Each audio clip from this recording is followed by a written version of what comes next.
Huh? They must have cancelled the bus. I don't know. Have a look.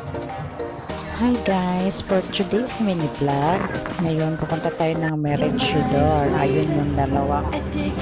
Gagala kami doon guys kasi kagagaling na namin ng clinic. Yan.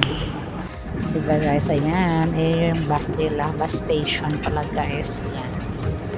Mas maganda dito, oras-oras, hindi naman oras, ano pala yung hindi laging may bus. Kailangan mo may oras talagang kailangan mong hintayin. Yan, madaming sumasakay dito. And then guys, so nakarating na talaga kami sa Maroochydore. Ano yun? Ayan, ito pala yung ano nila guys, parang highway. Ayan oh, tingnan mo yung naghihintay talaga guys. Oh, ayan, dapat maghintay ka ng signal kasi hindi ka maghintay patay, masagasaan talaga tayo. May ano pa sila, may parang, pero yung pinipindot doon hindi naman gumagana ata, parang ano lang yung ano nila, traffic light banda ba. Yan, kailangan mo talagang sumunod, huwag kang mag ano.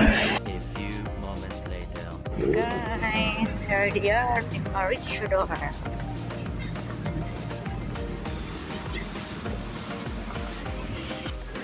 So dito guys, alam mo yung Venice sa Manila, same yung ano niya, yung design, may river, yung gilid niya is ano, yung mga restaurant guys. Ayan, yung isa nauna na, parang walang pakialam sa ano, kasi sabi ko mauna ka na kasi nga nag-video ako guys.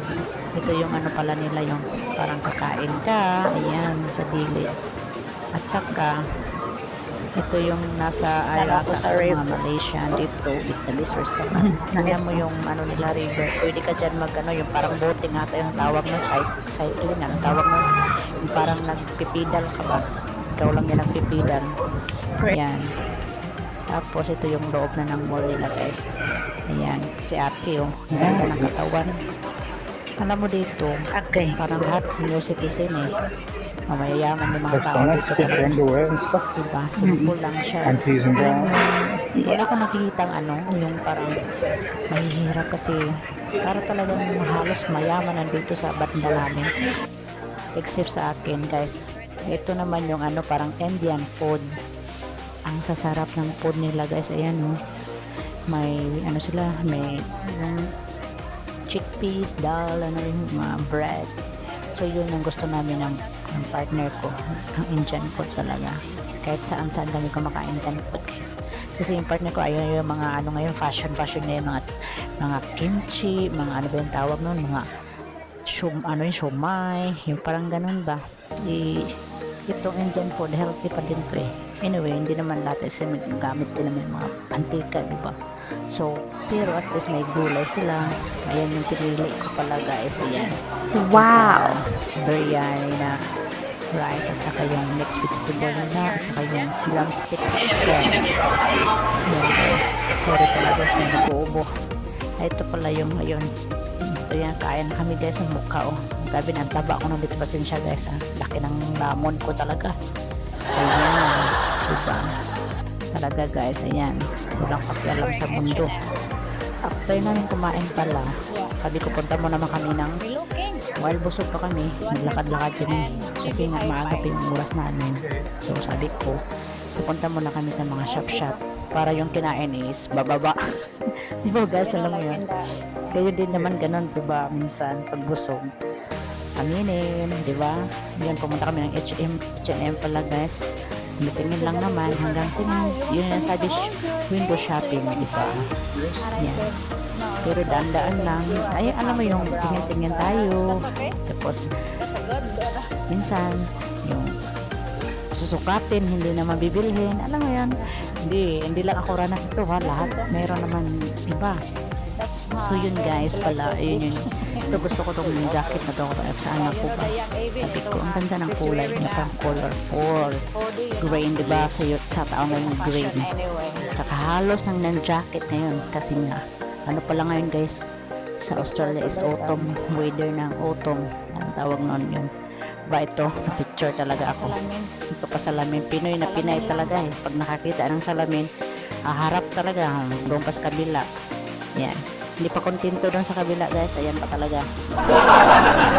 Tingnan mo. Plastic and then May dalang plastic ano. wow. Ayan. So guys, dito kami. Halos mga pang-winter na mga jacket na naka-display. Ang kakapal. Sabi ko hindi ako bumibili kasi nga hindi naman gaanong malamig sa Australia, pero malamig, pero hindi gaano, hindi katulad sa ibang bansa, may mga yel, may mga ice, diba yun? So dito pupunta kami ng GB Hi-Fi. So guys, hanggang lang yung tingin lang tayo kasi nga kahit may pera tayo, hindi naman tayo magsayang ng ano na wala namang, hindi naman importante, diba? So ayun guys, pumunta kami, pumasok pa kami ng GB Hi-Fi. Napatanong tuloy sa TV nang wala sa oras. Sabi ko, pero walang planong bibili, hindi naman talaga bumili. Something ano lang, yung parang nagpatanong lang na kami yung presyo, hindi naman yung bali, diba? Tawag na So, titingnan nyo nga to, ang ganda ng tabang nito, yung parang bumili pa. Diba? Ang ganda nyo guys. Ayan. So, parang ano, mahal talaga. Yan. Diba? So, guys, yun. Ang mahal talaga niyan. So, punta kami dito, ikot-ikot muna, ikot-ikot, ayan. So, ditong banda, tumitingin ako ng relo. Ayan guys, nandito na kami sa may TV, ayan.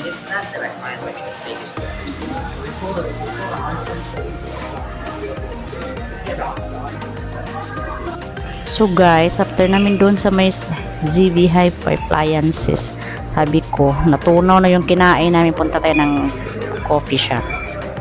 At ang ganda ng coffee shop dito kasi nga ang harap is ano, parang ano ba yun, yung parang coffee shop tapos grocery.